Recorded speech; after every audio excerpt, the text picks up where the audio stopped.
Hello friends, my name is Shubham. आज मैं अपने चैनल के माध्यम से आप लोगों को ड्रिप सेट लगाना सिखाऊंगा कि हमें कैसे कैसे ड्रिप सेट लगाना है और किन किन चीज़ों का ध्यान रखना है कि पेशेंट को प्रॉब्लम ना हो और जल्दी से काम भी हो जाए। ओके, तो अब हम देखते हैं कि हमारे पास ड्रिप सेट लगाने से पहले क्या क्या चीज़ें होनी चाहिए। तो पहला नंबर, हमारे पास बोतल होना चाहिए।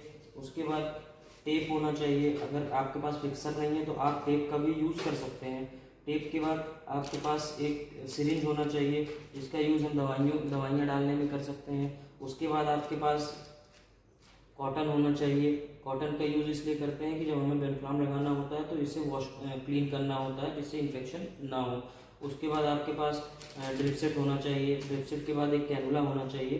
कैनुला का यूज़ हम लोग इसलिए करते हैं कि जिससे हम बोतल को वेन से कनेक्ट कर सकें और दवा अच्छे से जा सके। उसके बाद ये दवाइयाँ हैं कुछ, उसका यूज़ हम लोग करेंगे। तो हम आपको बोतल लगाने मतलब बेनफ्लाम लगाने से पहले क्या क्या करना है, बोतल रेडी करना है। पहले सबसे पहले तो हमें बोतल रेडी करना है कि जिससे पेशेंट का काम जल्दी हो। अगर कोई भी क्रिटिकल पेशेंट आता है तो उसको हम जल्दी से जल्दी ट्रीटमेंट दे सकें। इसीलिए आज का मेरा पर्पज़ ये है कि मैं आपको बताऊं कि हमें क्या क्या करना है। ओके,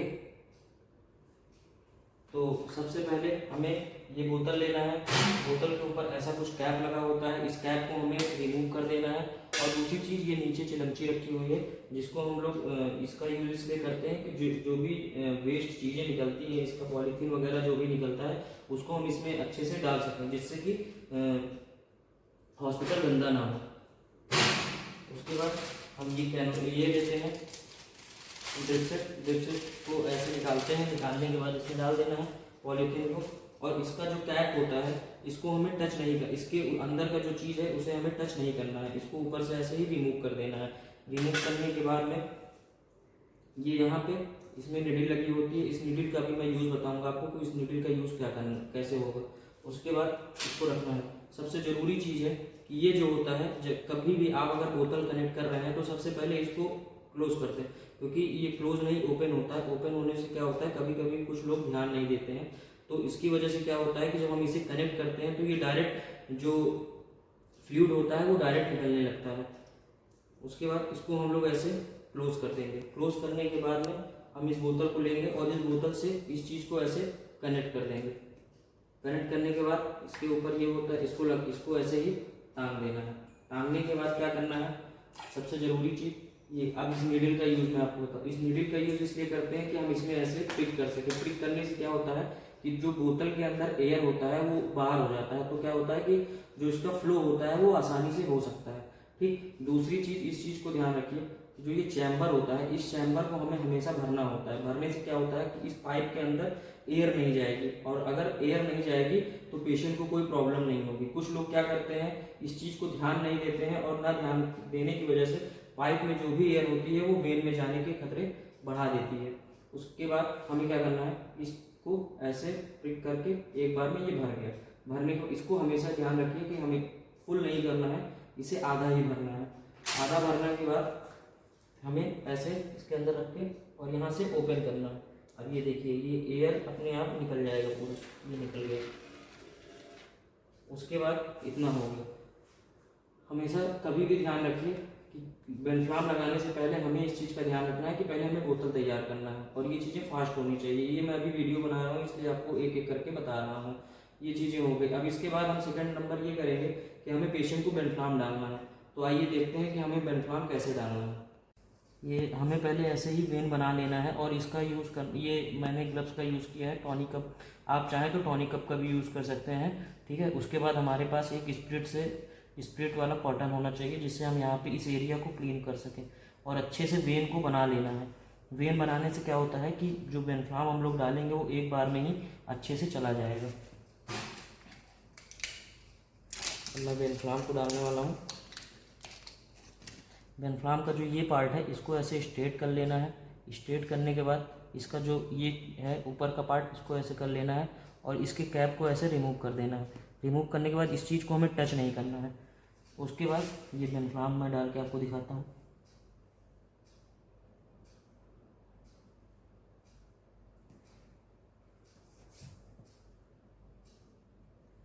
ये ब्लड यहाँ पे आ गया। इसके बाद इसको एक बार बैक पुश लेना है।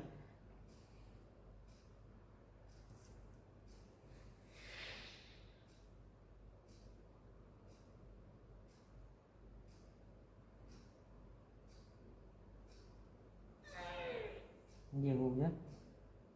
उसके बाद इसको ऐसे पकड़ लेना है। पकड़ने के बाद इस चीज़ को ऐसे रिमूव कर देना है। यहाँ पे तुरंत कैपिंग कर देना है जिससे ब्लड बाहर ना आए। उसके बाद हमें इस पर टेपिंग करना है।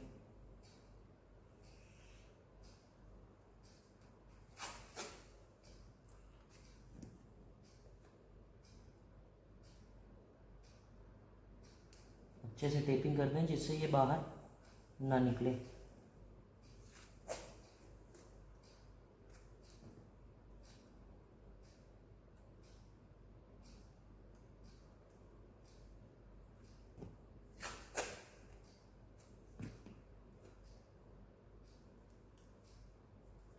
एक चीज़ का खास ख्याल रखें, इसे कभी भी हमें आगे से या कहीं से भी नहीं टच करना है। जहाँ पे ब्लड नहीं लगा उसी एरिया को हमें टच करके और इसको ऐसे रिमूव कर देना है। उसके बाद फिर हमें बोतल कनेक्ट करना है। बोतल कनेक्ट करते समय एक चीज़ का ध्यान रखिए कि हमेशा इस एरिया को ऐसे दबा लें जिससे ब्लड बाहर ना आए।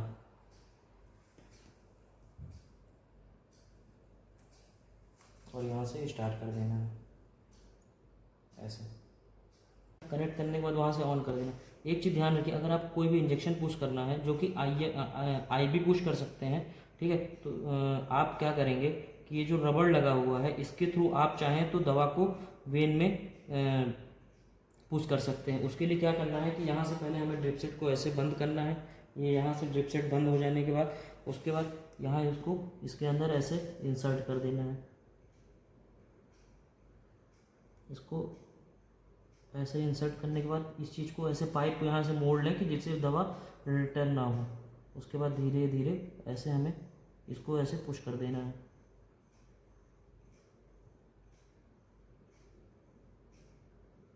ऐसे पुश कर देना है। पुश करने के बाद इसको ऐसे पकड़ के तब रिटर्न लेना है। उसके बाद यहाँ से हमें इसको ऑन कर देना है कि जिससे ब्लड फ्लो वापस ना आए। एक चीज़ का ध्यान रखिए, काफ़ी ये मैंने इसलिए बताया है कि जिससे आपको बार बार इस कैप को हटाना ना पड़े और दूसरी चीज़ को ड्रिप को निकालना ना पड़े। इस वजह से इसका यूज़ हम लोग यहाँ से कर सकते हैं। दूसरी चीज़, कभी कभी क्या होता है कि जब जो हम फ्लूइड लगाते हैं, कभी कभी 1 या 2 दिन के बाद ये यहाँ से पुश होना, मतलब जो चलता है ड्रिप सेट वो स्लो हो जाता है। तो क्या करना है, हमें इसको यहाँ से फ्लश करने के लिए कुछ नहीं करना है। हम चाहें तो यहाँ से इसको ऐसे ऐसे पुश कर सकते हैं, ऐसे दबा सकते हैं। उसके अलावा और उसके बाद इसको यहाँ से पकड़ के तभी यहाँ से हमें ऐसे पुश करना है। एक ये चीज़ इतना ध्यान रखिए। तो अभी आप लोगों ने देखा कि बेनफ्लाम कैसे लगता है और बोतल कैसे कनेक्ट किया जाता है, बोतल का क्या प्रोसेस होता है। और दूसरी चीज़, एक चीज़ मेरे को आपको बताना था कि जो बेनफ्लाम हम लोग बोलते हैं उसको हम लोग कभी कभी कई नामों से बोलते हैं। बेनफ्लाम बोलते हैं, वीगो बोलते हैं, कैनुला बोलते हैं, अलग अलग नामों से उसे बोला जाता है। तो कन्फ्यूज़न ना हो इसलिए मैं इस वीडियो के माध्यम से आप लोगों को बताना चाहता था। दूसरी चीज़, ये जो बोतल हमारे पास है, इसमें बोतल में जो ये लगा हुआ है, इसको कभी कभी क्या करते हैं लोग कि इसको डायरेक्ट वेन से कनेक्ट करके और बोतल कनेक्ट कर देते हैं। कभी भी इसको हमें डायरेक्ट वेन में नहीं डालना चाहिए, क्योंकि ये हार्ड मटेरियल, इसका जो आगे का पार्ट होता है, ये जो आगे का पार्ट है ये हार्ड मटेरियल का बना हुआ है। इसकी वजह से क्या होता है कि कभी कभी जो पेशेंट की वेन होती है वो रप्चर भी हो सकती है। और सबसे ज़रूरी चीज़ जो मैंने अभी आप लोगों को बताया, ये सिर्फ जो मतलब नर्सिंग स्टाफ है, जो फ्रेशर्स हैं नर्सिंग स्टाफ के या मेडिकल स्टाफ के, मेरा वीडियो उन तक पहुंचाना ये ज़रूरी था। तो बस इतना ही था। और बाकी जो लोग हैं वो इसका इस्तेमाल घर पर ना करें बिना किसी प्रोफेशनल के। Okay, thank you for watching my video and subscribe my channel.